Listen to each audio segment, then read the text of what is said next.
যে আল্লাহ আমাদেরকে এত সুন্দর করে সৃষ্টি করলেন, যে আল্লাহ আমাদেরকে এত ভালোবাসেন, সে আল্লাহকে আবার আমাদের জাহান্নামে দেবেন? মানুষ মরে গেলে 60 বছর বা 70 বছর বা 80 বছর বয়স যখন গুজরে যাওয়ার পরে যখন সে পরকালে গমন করেন, পরকালে গমন করার পরে তার কত বছরের হিসাব হবে?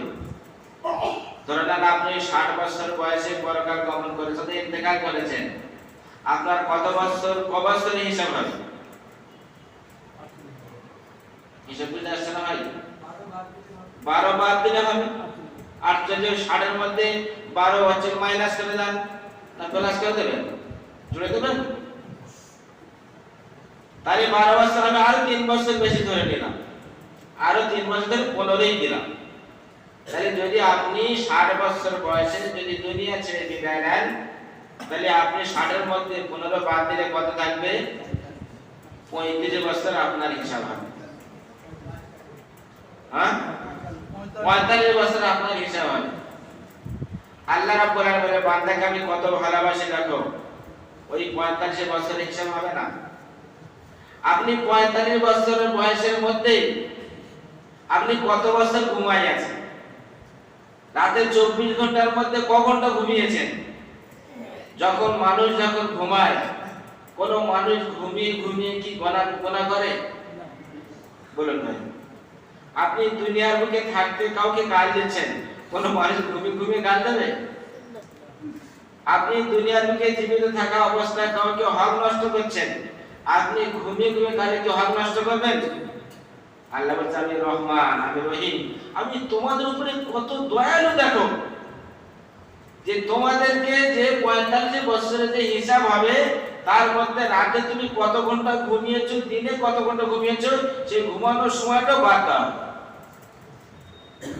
এবার হিসাব লাগান আপনি কত ঘন্টা ঘুমিয়েছেন। আজ থেকে বেশি ঘুমাবেন? হ্যাঁ ভাই, জওয়ান ভাইদের কাছে বলি, তোমরা যে সময়টা অন্য জায়গায় মোবাইলে নষ্ট করছো, এটা কিন্তু গুনাহ লেখা হবে। কিন্তু যদি ওই সময়টা যদি তোমরা যদি ঘুমাও, কিন্তু সেটা তোমাদের নেকির খাতায় লেখা হবে। তাই কমা বেশি মোটামুটি ধরে নিলাম, যদি 24 ঘন্টার মধ্যে যদি 6 ঘন্টা যদি ঘুমানো হয় বা 8 ঘন্টা যদি ঘুমানো হয়, তাহলে 45 বছরে কমছে কম 15 বছর ঘুমানো হয়, হবে না ভাই? তো 15 বছর ঘুম কেটে গেল, তাহলে থাকলো মাত্র আর কত? 30 বছর। যে আল্লাহ আমাদেরকে বান্দা করে পাঠিয়েছেন, সেই আল্লাহ আমাদের উপরে কত মেহেরবানি, কত দয়ালু দেখুন। হযরত আলী রাদিয়াল্লাহু তাআলা আনহু, আর আম্মা হচ্ছে হযরত আয়েশা সিদ্দিকা, হযরত ফাতিমা জাহরা রাদিয়াল্লাহু তাআলা আনহা, তারা এক জায়গায় আছেন। বিশ্বনবী মুহাম্মদ রাসূলুল্লাহ সাল্লাল্লাহু আলাইহি সাল্লাম রাস্তা দিয়ে যাচ্ছেন, যেদিকে তাদের সঙ্গে সাক্ষাৎ হলো। বলছে, আলী, তুমি তো জানো জান্নাতের যুবকদের সরদার কে হবে? কে হবে? জান্নাতের যুবকদের সরদার কে হবে? হযরত আলী হবে। জান্নাতে মহিলাদের সরদার হবেন মা ফাতিমা জাহরা। তাহলে আলী, দুটোই তো তোমার ঘরে। আর যে জান্নাতের মহিলাদের যুবকদের যে সরদার হবে, সেটাও আলী তোমার ঘরে। জান্নাতে মহিলাদের যে সরদার হবে মা ফাতিমা জাহরা, সেও তোমার ঘরে। তাহলে দুটোই তো সব তোমারই বাড়িতে। জান্নাতে বৃদ্ধাদের বয়স্কদের সরদার কে হবে? হযরত আলী চুপ, হযরত ফাতিমাও চুপ, কোন কথার উত্তর দিলেন না। ওদিক থেকে হেঁটে আসে দুই সাহাবী, হযরত আবু বকর আর হযরত ওমর।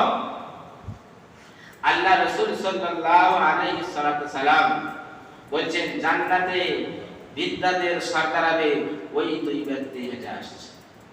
কারা? কারা? হযরত আবু বকর সিদ্দিক রাদিয়াল্লাহু আনহু আর হযরত ওমর।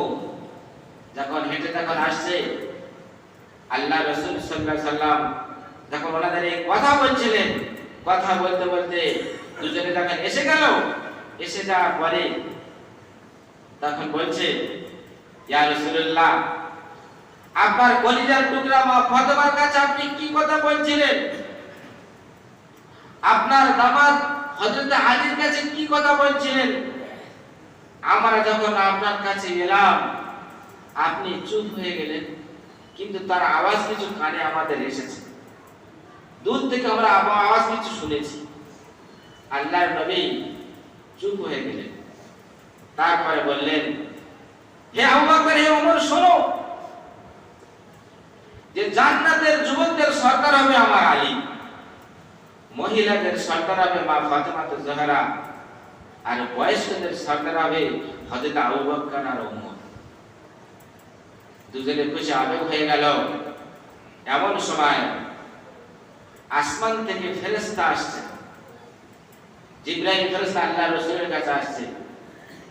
আল্লাহ রাসূল সাল্লাল্লাহু আলাইহি ওয়াসাল্লাম বলছেন, আবু বকর, তুমি যে জান্নাতে এই যে আমার সমস্ত জান্নাতীদের বয়স্কদের সরদার হবে, তুমি তাদের জন্য কি করেছো?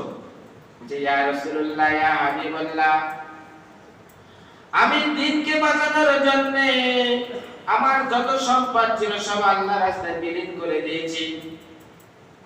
হযরত ওমর রাদিয়াল্লাহু তাআলা বললেন, ইয়া রাসূলুল্লাহ, ইয়া হাবিবাল্লাহ, আমি যেদিন থেকে কলেমা পড়েছি, ঈমানদার হয়েছি, আমার যত সম্পদ ছিল সব আপনার হাতে ছুঁয়ে দিয়েছি। আপনি দ্বীনের জন্য দুহাত তুলে খরচা করেছেন, কিন্তু আপনি যখন দুনিয়া ছেড়ে বিদায় নেবেন, বিশ্বনবী দুনিয়া ছেড়ে বিদায় নেওয়ার পরে হযরতে আবু বকর কিন্তু ওই সময় দুনিয়ার বুকে জীবিত থাকবে, হযরত ওমর কিন্তু ওই সময় দুনিয়ার বুকে জীবিত থাকবে, কিন্তু লোক তাদের কিন্তু পর্যালোচনা করবে, তাদের পিছনে অনেক কিছু আলোচনা হবে। আল্লাহ রাসূল বললেন, তাহলে এই কথা হযরত আবু বকর চুপ করে গেলেন। ইয়া রাসূলুল্লাহ, হাবিবাল্লাহ, আমার এত সম্পদে উম্মতের পেছনে খরচা করে দিলাম, সেই আপনার সেই উম্মতকে আমাদের আবার আলোচনা করবে, আমাদের পেছনে আবার অন্য কোনো আলোচনা করবে? বলছে হ্যাঁ। বলছে, ইয়া রাসূলুল্লাহ, হাবিবাল্লাহ, কিন্তু আপনার যে সমস্ত উম্মতিগণ আমাদের অনুসরণ করে নয়, আমাদের পথ ও মত নয়, রাসূলের পথ ও মত নিয়ে রাসূল যখন দুনিয়া ছেড়ে বিদায় নেবেন, সাহাবাদের পথ ও মত নিয়ে যারা চলবেন, তাদের জন্য কাল কিয়ামতের ময়দানে কি ব্যবস্থা আমি করতে পারি বলুন? আল্লাহ রাসূল সাল্লাল্লাহু আলাইহি ওয়াসাল্লাম বললেন, আবু বকর, তোমাকে তো পৃথিবীর মানুষ অনেক ভালোবাসে, তুমি তাদের জন্য কি দেবে? তুমি তো দুনিয়ার বুকে থাকতে তোমার সম্পদ তাদের জন্য ব্যয় করেছো, কিন্তু দুনিয়া ছেড়ে বিদায় নেওয়ার তাদের তুমি কি দেবে? বলে, ইয়া রাসূলুল্লাহ, হাবিবাল্লাহ, আমার যত নেকি আছে, আমার নেকির 4 ভাগের 1 ভাগ আপনার উম্মতকে আমি দিয়ে দিলাম। কে দিলেন? হযরত আবু বকর। যখন আল্লাহ রাসূল আবু বকরের মুখ থেকে যখন এই কথা শুনলেন, হযরত ওমরকে বললেন, ওমর, তুমি আমার উম্মতের জন্য কি করেছো বলো, কি দেবে? যে আমিরুল মুমিনিন না, হে বিশ্বনবী মুহাম্মদ রাসূলুল্লাহ সাল্লাল্লাহু আলাইহি সাল্লাম, আমি সারা জিন্দেগি ভর হযরত আবু বকরের থেকে আমি আগে বাড়তে পারিনি, আজ আমি বাড়তে পারবো না। আমি আমার যত নেকি আছে, আমার নেকির 4 ভাগে 1 ভাগ 4 আনা আমি আপনার উম্মতদেরকেও দিয়ে দিলাম। কত হলো? হযরত আবু বকর যা আমল করেছিলেন তা 4 আনা উম্মতের জন্য দিলেন, আর হযরত ওমর যা আমল করেছেন তা 4 আনা উম্মতের জন্য দিয়ে গেলেন। বিশ্বনবী মুহাম্মদ রাসূলুল্লাহ সাল্লাল্লাহু আলাইহি সাল্লাম যখন আবু বকরের মুখে কথা বলা হলো, বললেন, ওমর যখন বললেন, আসমান থেকে জিবরাইল ফেরেশতা এসে হাজির, হাতে আছে টুকরা কাগজ। বলছে, ওমর, আলী, তুমি যে কথা বলেছো তুমি একটু কাগজে লিখে দাও। হযরত ওমর সই করে দিলেন কাগজে, আবু বকরও কাগজে সই করে দিলেন। বিশ্বনবী মুহাম্মদ রাসূলুল্লাহ সাল্লাল্লাহু আলাইহি সাল্লাম ওই কাগজে আবার কিন্তু আল্লাহর নবীর দস্তখত করে জিবরাইলকে দিয়ে দিলেন। জিবরাইল নিয়ে সপ্তম আসমানে মহান স্রষ্টার আল্লাহর কাছে চলে গেলেন। আল্লাহ বললেন, রহমতের দরজা খুলে দিন, জিবরাইল ফেরেশতা, তুমি শোনো, যে নবীর উম্মত হয়েছে আবু বকর, যে নবীর উম্মত হয়েছে ওমর, তাদের কত উম্মতের প্রতি দয়া ও মেহেরবানি দেখো। আমি আল্লাহ খোদ সাক্ষী থাকলে আমিও সই করে দিলাম যে কাল কিয়ামতের ময়দানে যেন হযরত আবু বকর এবং ওমর তাদের ওয়াদা পূর্ণ করে বলে আল্লাহ রাব্বুল আলামিন দস্তখত করলেন এবং জিবরাইল ফেরেশতা সই করলেন। জিবরাইল আবার আল্লাহ রাসূলের কাছে হাজির। আসার পরে বলেন, ইয়া জিবরাইল, কাগজের টুকরা কোথায়? বলে, যে স্রষ্টা আমাদেরকে সৃষ্টি করেছেন সেই স্রষ্টার কাছেই কাগজটা আছে। আল্লাহ নবী আবার রাস্তা দিয়ে চললেন। যেতে যেতে যেতে যেতে মা আয়েশা সিদ্দিকা রাদিয়াল্লাহু তাআলা সঙ্গে আছেন। হযরত আয়েশা সিদ্দিকা রাদিয়াল্লাহু আল্লাহ রাসূলের কোন বিবি? সবথেকে ছোট এবং ফাকিল উম্মত বিবি সঙ্গে যাচ্ছেন। চাঁদনির জ্যোৎস্না রাত আকাশের দিকে তাকিয়ে বলছেন, আয়েশা, আকাশের যত তারা দেখা যাচ্ছে এতটা পরিমাণ আমার সাহাবী হযরত ওমর রাদিয়াল্লাহু তাআলার নেকি এর থেকে বেশি হবে তো কম হবে না। যখন ওমরের কথা যখন বললেন, হযরত আয়েশা সিদ্দিকা রাদিয়াল্লাহু মুখটা একটুখানি মলিন হয়ে গেল, মনটা একটু খারাপ হয়ে গেল। কেন? যে আমার কলিজার টুকরা স্বামী যিনি বিশ্বনবী মুহাম্মদ, তার মুখে আমার আব্বার নেকির কথা একবার বার হলো না, ওমরের নেকির কথা বার হলো। যখন মেয়ের সামনে যখন বাপের তারিফ বাদ দিয়ে অন্য জনের যখন তারিফ করে, তখন মেয়ের মনটা ছোট হয়ে যায় না? যখন মনটা ছোট হয়ে গেল, তো আল্লাহ রাসূল আয়েশাকে বলছে, আয়েশা, মনটা এত খারাপ কেন? বলে, তুমি তো জানো, তুমি জেনে শুনে বেকা আবার তুমি খোঁজা লাগাবে, আমার আব্বার নেকি কত না বলে তুমি ওমরের নেকিটা কত তুমি বলে দিবে। আল্লাহ রাসূল বলে, আয়েশা শোনো, তোমার আব্বা হযরত আবু বকর সিদ্দিক রাদিয়াল্লাহু নেকি কত? যে মহান স্রষ্টা যে আল্লাহ যত মাখলুক সৃষ্টি করেছেন, নবী রাসূল ফেরেশতাদের পরে নাই, নবী আর রাসূলদের পরে সবথেকে বেশি নেকি হলো হযরত আবু বকর সিদ্দিক রাদিয়াল্লাহু তাআলা আনহু। জোরে একটু সুবহানাল্লাহ বলুন, কবরে বসে নেই। যে নবী রাসূলের পরে যত মাখলুক দুনিয়ার বুকে আছে, সবার থেকে বেশি নেকি হলো হযরত আবু বকর সিদ্দিক রাদিয়াল্লাহু তাআলা।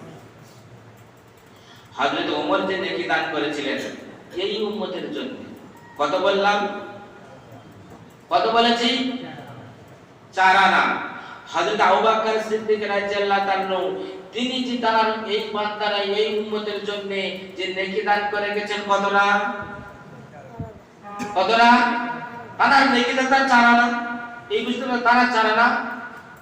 বৈজ্ঞানিকরা রিসার্চ করে তারা দেখলো ভারতবর্ষে নয় সারা পৃথিবী জুড়ে আল্লাহ রাব্বুল আলামিন আসমানে কত তারা তৈরি করেছে। মোটামুটি তারা হিসাব লাগিয়ে দেখলো যে সারা পৃথিবী জুড়ে বর্তমান জামানায় এখন 850 কোটি মানুষ আছে। কত আছে? 850 কোটি। এই 850 কোটি মানুষ যদি গুনতে যদি শুরু করে, এদের 200 বছর লাগবে। 850 কোটি মানুষ যদি আসমানের যত তারা আছে যদি এরা গুনতে যদি থাকে, 200 বছর লাগবে ওই তারাগুলো গণনা করে শেষ করতে। তাহলে হযরত ওমর তার 4 আনা দিয়ে গেছে উম্মতের জন্য। কত দিয়ে গেছে? কত দিয়ে গেছে? বলে শেষ করতে পারবেন? বিশ্বনবী মুহাম্মদ রাসূলুল্লাহ সাল্লাল্লাহু আলাইহি ওয়াসাল্লামের প্রথম খলিফা হযরত আবু বকর। ওমর রাদিয়াল্লাহু তাআলা বলেছেন, হে আবু বকর, তোমার 3 দিনের রাতের ইবাদতটাকে আমার দাও, আমার পুরো জিন্দেগীর ইবাদতটা তোমাকে দিয়ে দেব। বলেছিলেন না? বলেননি?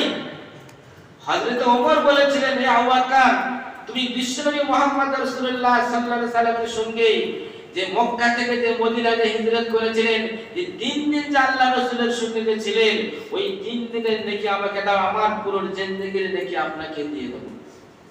হযরত আবু বকর বলেছেন, ওই 3 দিন আমি ফিস্টিভিট করে গেছি, যদি আল্লাহ জান্নাত দেবে 3 দিনের বদলে আমাকে জান্নাতে দেবে। তাহলে ওমর যে নেকি দিয়েছে, যদি এই হিসাব যদি করা যায়, তাহলে ওমর আর আবু বকর মিলে আমাদের কত রাস্তা ক্লিয়ার করে গেছে। ইনশাআল্লাহ ইনশাআল্লাহ আমরা প্রত্যেকই জান্নাতে জরুর লাগবে। সুবহানাল্লাহ। তাহলে উম্মতের জন্য তারা, বিশ্বনবীর উম্মতের জন্য সাহাবারা কত চিন্তা করে আমাদের জন্য একটা ফেস্টিভিট করে গেছে। সেই সাহাবা রাসূলুল্লাহ আজকে সাহাবাদের নাম শুনে রাদিয়াল্লাহু তাআলা কেন বলতে হয়? এখন আসহাবে সুফফা আমাদের জন্য কি করে গেছেন, আমাদের নেকি গেলে কত পাবো তাদের অংশ থেকে, সেই অংশ এখন আপনাদেরকে শোনালাম না। তাহলে সেই সাহাবালা জিন্দেগি যদি আমরা দুনিয়ার বুকে যদি কাটা যেতে পারি, ইনশাআল্লাহ আমরা কেউ জাহান্নামে যাব না।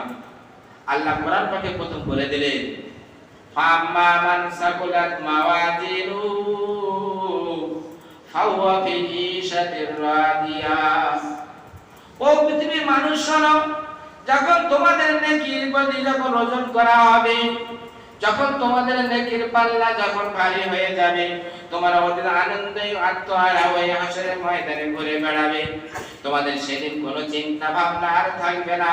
তোমরা সেদিন বিনা হিসাবে বিনা চিন্তায় তোমরা জান্নাতে চলে যাবে। ওয়াম্মা মান খাফফাত মাওয়াজিনুহু ফাউম্মুহু হাবিয়া। কিন্তু আমার ওই সমস্ত উম্মত উম্মতের যাদের নেকির পাল্লা হালকা হয়ে যাবে, তাদের ওই দিন জাহান্নামের আগুনে ফেলা হবে। জাহান্নামের নাম দেওয়া হলো হাবিয়া। সেই হাবিয়া জাহান্নামটা এমন হবে 24 ঘন্টা তার মধ্যে আগুনের শিখা চলছে। ওই আগুন পৃথিবীর আগুনের থেকে 70 গুণ তেজি হয়ে যাবে।